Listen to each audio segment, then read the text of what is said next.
오토헤럴드 김우식입니다. 오늘은 쌍용자동차 티볼리 시승을 하고 있습니다.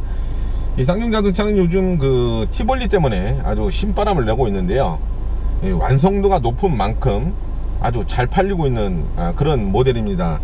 전통적으로 쌍용차가 만드는 SUV, 그동안 뭐 완성도가 조금 떨어진다, 이런 지적을 많이 받아왔죠.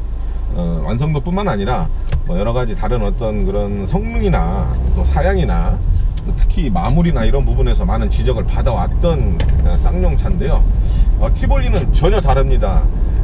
완성도 상당히 높은 편이고요. 또 그리고 기본적으로 이 달리는 맛이나 또 어떤 그런 퍼포먼스 부분에서도 동급의 어떤 SUV 가운데 비교적 그 경쟁이 될 만한 그런 많은 장점들을 갖고 있는 그런 모델입니다.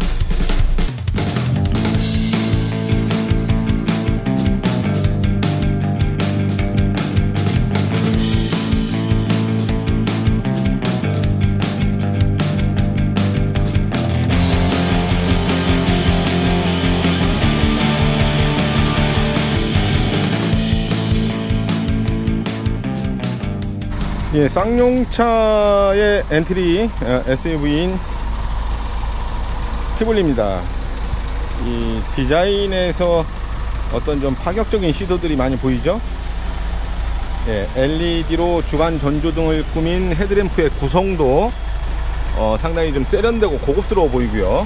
예, 아래쪽 안개등, 안개등도 주변을 크롬으로 마감을 해서 더욱 고급스럽게 이렇게 마감을 했습니다. 라디에이터 그릴은 상당히 최소화 시켰는데요, 덕분에 이 공력 저항이 많이 줄어들었고, 이 때문에 어떤 소음 발생이나 또 연비 개선에도 효과를 주고 있다는 것이 쌍용차의 설명입니다.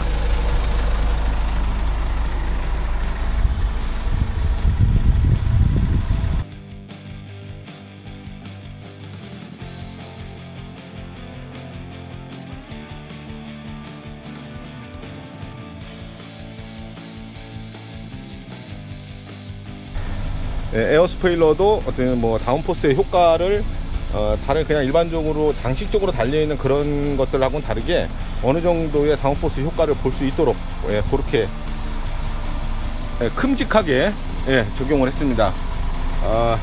머플러는 외관상으로 드러나 있지 않습니다.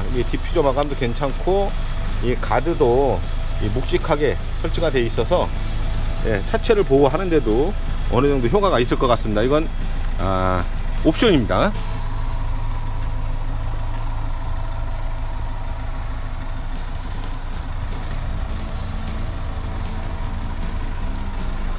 천장에도 루프렉이 설치가 되어 있네요. 루프렉도 옵션으로 제공이 되는 것으로 알고 있는데요, 간단한 어떤 그런 사양이지만 차체 전체를 좀 더 SUV답게 강한 인상을 주도록 하는데 도움이 되고 있습니다.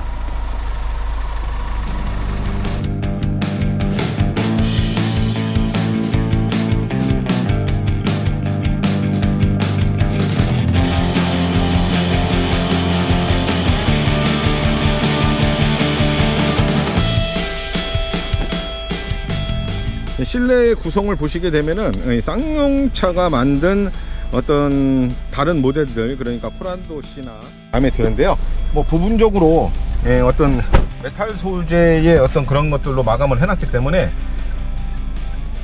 인테리어에 편리하게 보관을 할 수 있도록 했고요. 또 도어 포켓에도 보게 되면은 칸막이를 해놔서 이기 때문에 후불 하이패스 카드 같은 걸 꼽기만 하면, 또 하이패스 카드, 일반적인 하이패스 카드 같은 걸 썬루프도 있고요. 이 파노라마, 요새 뭐 파노라마 썬루프가 일반적이긴 한데, 사실 파노라마 썬루프가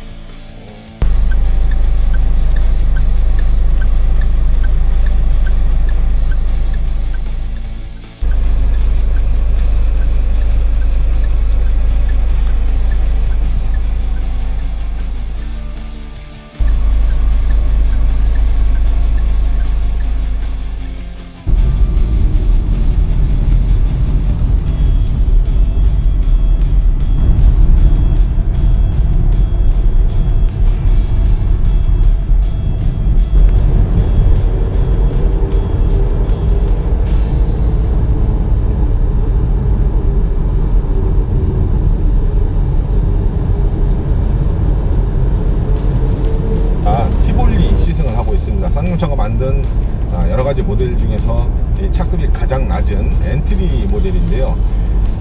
쌍용자동차 중에서 이 완성도가 가장 높은 차가 바로 이 티볼리가 아닌가 이렇게 생각을 합니다. 어떤 인테리어의 구성이라든가 또 외관의 어떤 디자인 그리고 퍼포먼스 상당히 여러 부분에서 이 과거의 쌍용차하고는 다르게 아주 잘 다듬고 그리고 마무리도 아주 훌륭하고 매끄럽게 만들어 놓은 그런 모델이라고 할 수 있겠는데요.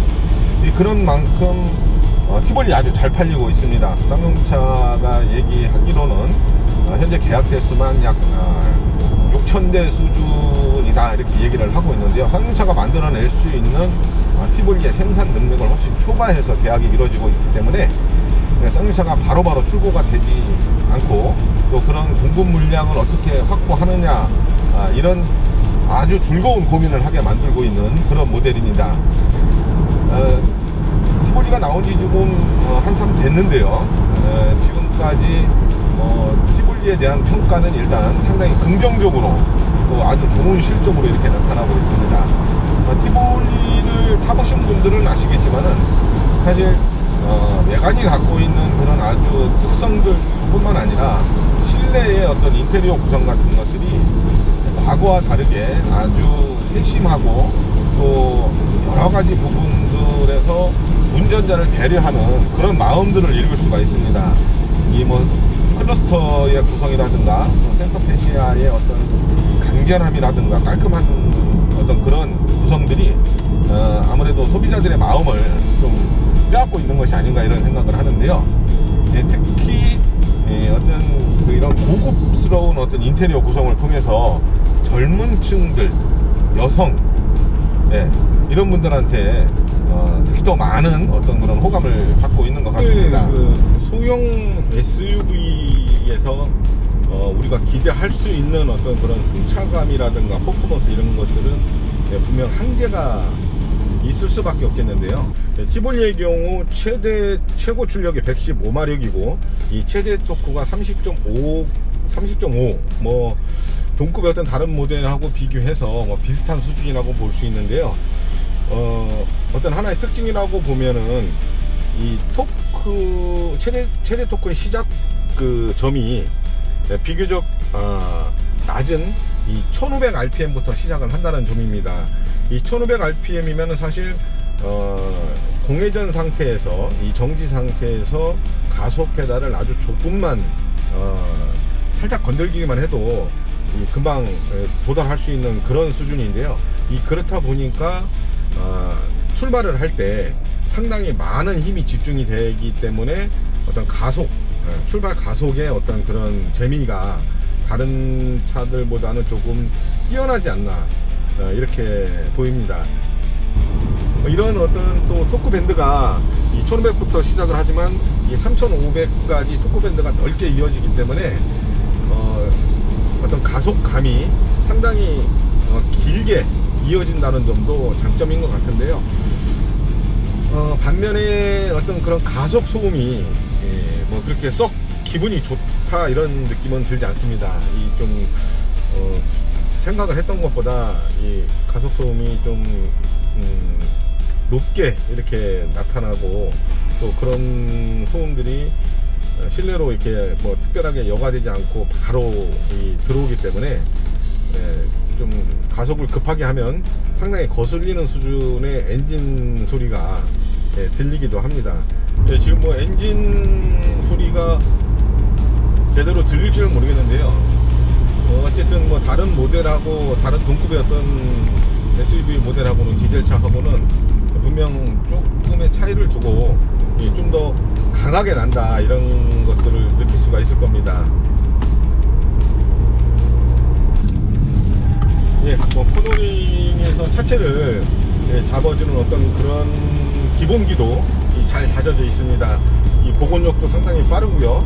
또 차체가 좌우로 흔들리는 어떤 그런 롤 현상도 잘 억제를 해 놨습니다. 이게 클러스터인데요. 사실 그렇게 크게 어려운 기술도 아니고 복잡한 어떤 과정이 필요한 것도 아닌데 이